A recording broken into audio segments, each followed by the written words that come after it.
नमस्कार, मी दिनेश कुलकर्णी. युवा क्रांती न्यूजमध्ये आपल्या सर्वांचं स्वागत. वसमत नगर परिषदेवर राष्ट्रवादीची एकहाती सत्ता आली आहे. आपल्यासोबत स्वतः राष्ट्रवादीचे आमदार राजू नवघरे आहेत. एकहाती सत्ता राष्ट्रवादीची आली आहे नगर परिषदेवर, काय सांग? राष्ट्रवादी काँग्रेस पक्षाच्या या निवडणुकीमध्ये नगराध्यक्ष आणि बहुसंख्य नगरसेवक निवडून आलेले आहेतच ना. तुम्ही काल बघितलं, निकालाच्याद्वारे लोकांनी जनमत त्यांच्या बाजूने ठेवण्याचं काम केलं.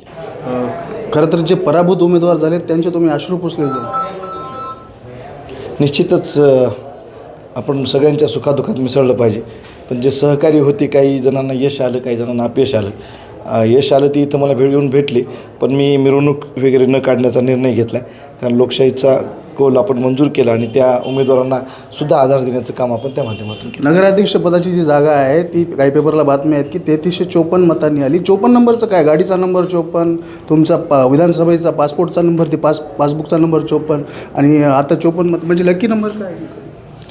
लक्की नंबर म्हणून काय नाही, तसं आहे पहिल्यापासून 54. 5 आणि 4 9, आमचं आडनाव नवघरे, असं काहीतरी समजा. असं पर्टिक्युलर काही नाही तसं. खरं तर तुमच्यावर आरोप झाले की पाडा वाचून दाखवल्या काही विरोधकांनी विकासाचा, चड्डीपर्यंत काढले त्यांनी. ठीक आहे, ती त्यांची विचारसरणी असेल. माझी विचारसरणी खालच्या पातळीवरली नाही. मी समाजकारणामध्ये, राजकारणामध्ये लोकांचा सन्मान करणारा कार्यकर्ता आहे. विरोधक जरी असले तरी त्यांचा सन्मान करतो. एका लेवलपर्यंत सन्मान करतो असतो आपण. आणि मी माझ्या पद्धतीनं काम केले, त्यांनी त्यांच्या पद्धतीनं काम केले. तोंडाच्या वाफा जाळून काय उपयोग आहे नुसत्या. साहेबांच्या हातात भोपळा दिला आहे, खरं तर तुम्ही काका म्हणतात त्यांना, आणि अशी चर्चा चालू आहे की आता पूर्ण सहकारी साखर कारखान्याला वन साईड पॅनल काढणार होतो. नाही, पूर्ण कारखान्याच्या संदर्भातले अजून काहीच नाही ना. पूर्ण कारखान्याच्या निवडणुकीमध्ये आम्ही त्यांच्यासोबत होतो आणि आम्ही सगळेच तिथं संचालक म्हणून काम करतो आहे. त्यामुळे अजून माझा काही विचार नाही त्या बाबतीमध्ये. नगराध्यक्ष पदाचे जे उमेदवार आहेत कन्याबाई, ती यांनी जिंकल्यानंतर माथा ठेवला तुमच्या पायावर. आता मी सहसा कोणाला पाया पडू देत नाही, पण त्यांनी येऊन भावनेमध्ये तिथं हे घेतलं असेल. पण काय लहान आहे भावासारखं काय आपल्या, त्यामुळे काय विषय. बरं, जिल्हा परिषद देखील तोंडावरच आहेत. काय परिणाम होतील या निवडणुकीचे? प्रत्येक निवडणूक वेगळी असते. जिल्हा परिषदेची निवडणूक वेगळी असते, विधानसभेची निवडणूक वेगळी असते, नगरपालिकेची निवडणूक वेगळी असते.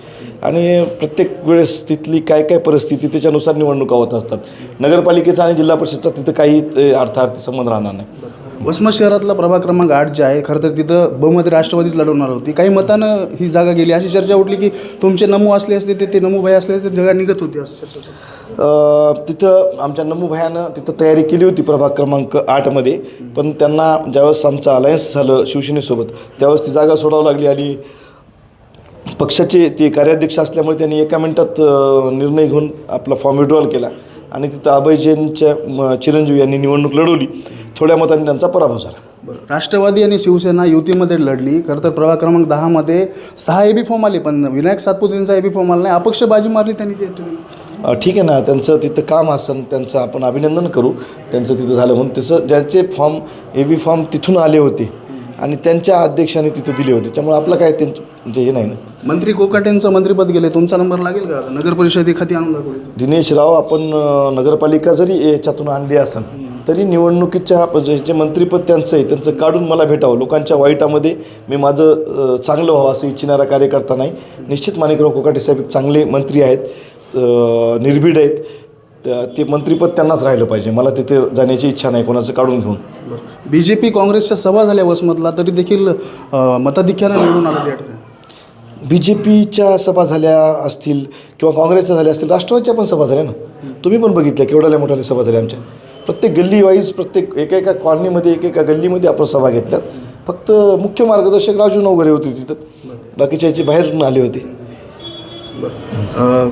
खरं तर आता वसमतवासियांचा एक पहिला प्रश्न आहे की मागच्या साईडला 13, 14, 15 प्रभाग जे आहे त्या ठिकाणी नालीचं पाणी मोठ्या प्रमाणात लोकांच्या घरात चाललं आहे. काय व्यवस्थापन करणार? कायमस्वरूपी उपाययोजना करण्यासाठी आपण तिथं प्रयत्न करणार. बरं, नक्कीच आपण पाहू शकतो की हे होते राष्ट्रवादीचे आमदार राजू नवघरे. आणि वसमत नगर परिषदेवर राष्ट्रवादीची एकहाती सत्ता आलेली आपल्याला पाहायला मिळते. दिनेश कुलकर्णी, युवा क्रांती न्यूज, वसमत.